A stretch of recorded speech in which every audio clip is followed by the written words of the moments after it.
पुरुषोत्तम मास में क्या करें क्या न करें, महत्व और संपूर्ण जानकारी। नमस्कार दोस्तों, आज हम बात करेंगे पुरुषोत्तम मास यानी कि अधिक मास के बारे में। यह मास क्यों आता है, इसका क्या महत्व है, इस महीने में क्या करना चाहिए क्या नहीं करना चाहिए और कैसे भगवान विष्णु की कृपा प्राप्त की जा सकती है। अगर आप भी चाहते हैं कि आपके जीवन में सुख शांति समृद्धि और भगवान श्री हरि का आशीर्वाद बना रहे तो इस वीडियो को अंत तक जरूर देखें। पुरुषोत्तम मास क्या है? हिंदू पंचांग के अनुसार जब किसी चंद्र मास में सूर्य संक्रांति नहीं होती तब वह महीना अधिक मास कहलाता है। इसी अधिक मास को भगवान विष्णु को समर्पित होने के कारण पुरुषोत्तम मास कहा जाता है। यह लगभग हर 3 वर्ष में एक बार आता है। शास्त्रों में इसे बहुत ही पवित्र और पुण्यदायक माना गया है। कहा जाता है कि इस महीने में किए गए जप तप दान और पूजा का फल कई गुना बढ़कर मिलता है। पुरुषोत्तम मास का महत्व। पुराणों के अनुसार पहले अधिक मास को कोई महत्व नहीं देता था। तब यह मास भगवान विष्णु के पास गया और अपनी पीड़ा बताई।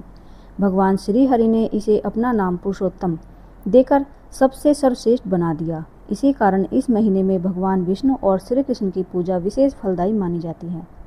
जो व्यक्ति श्रद्धा से इस माह में पूजा पाठ करता है उसके जीवन के दुख कष्ट और पाप धीरे धीरे दूर होने लगते हैं। पुरुषोत्तम मास में क्या करें? भगवान विष्णु की पूजा करें। प्रतिदिन सुबह स्नान करके भगवान विष्णु और माता लक्ष्मी की पूजा करें। ओम नमो भगवते वासुदेवाय मंत्र का जाप करें। इस महीने में श्रीमद् भगवद गीता, विष्णु सहस्त्रनाम और श्री भगवत कथा पढ़ना बहुत शुभ माना जाता है।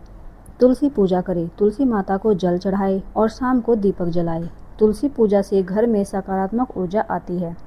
दान पुण्य करें। गरीबों को भोजन वस्त्र अनाज और जरूरत की चीज़ों का दान करें। इस महीने का दान विशेष पुण्य देता है। व्रत और सात्विक भोजन संभव हो तो व्रत रखें और सात्विक भोजन करें। लहसुन प्याज और तामसिक भोजन से दूर रहें। ब्रह्मचर्य और संयम रखें। इस महीने में मन और वाणी को शांत रखना चाहिए। क्रोध झूठ और बुरे विचारों से दूर रहें। मंदिर में दीपदान करें। शाम के समय मंदिर या घर के पूजा स्थल पर घी का दीपक जलाएं। इससे भगवान विष्णु की कृपा प्राप्त होती है। पुरुषोत्तम मास में क्या नहीं करना चाहिए? तामसिक भोजन न करें। मांस मंदिरा लहसुन प्याज जैसी चीज़ों से दूर रहे। किसी का अपमान न करें। इस महीने में किसी गरीब बुजुर्ग या स्त्री का अपमान नहीं करना चाहिए। झूठ और क्रोध से बचें। झूठ बोलना, विवाद करना और क्रोध करना अत्यंत अशुभ माना जाता है। बुरे कर्मों से दूर रहे। ईर्ष्या निंदा और छल कपट जैसे कार्यों से बचना चाहिए। बिना कारण पेड़ पौधे न काटें। प्रकृति का सम्मान करें और जीवों को कष्ट न दें।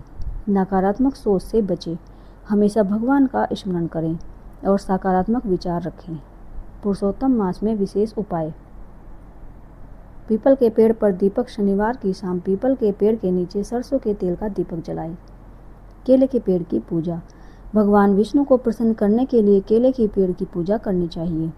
ओम नमो नारायणाय मंत्र का जाप करें। प्रतिदिन 108 बार इस मंत्र का जाप करना चाहिए। गाय को भोजन खिलाएं। गाय को हरा चारा या रोटी खिलाना बहुत शुभ माना जाता है। गरीबों को भोजन कराएं। जरूरतमंद लोगों की सहायता करने से पुण्य बढ़ता है। पुरुषोत्तम मास में विवाह क्यों नहीं होते? शास्त्रों के अनुसार यह महीना भक्ति साधना और पूजा पाठ के लिए माना गया है। इसी कारण इस महीने में विवाह गृह प्रवेश और अन्य मांगलिक कार्य सामान्यतः नहीं किए जाते। पुरुषोत्तम मास में कौन से भगवान की पूजा करें? इस महीने में मुख्य रूप से भगवान विष्णु, श्री कृष्ण, लक्ष्मी माता, तुलसी माता की पूजा करना अत्यंत शुभ माना गया है। पुरुषोत्तम मास की कथा का सार। जो व्यक्ति इस महीने में श्रद्धा और नियम से भगवान विष्णु की पूजा करता है उसके जीवन के दुख कम होते हैं और घर में सुख समृद्धि आती है। यह महीना आत्मशुद्धि और भक्ति का विशेष समय माना गया है। तो दोस्तों, ये थी पुरुषोत्तम मास की संपूर्ण जानकारी। भगवान विष्णु और माता लक्ष्मी की कृपा आप पर हमेशा बनी रहे। जय श्री हरि, जय श्री कृष्ण, जय लक्ष्मी माता।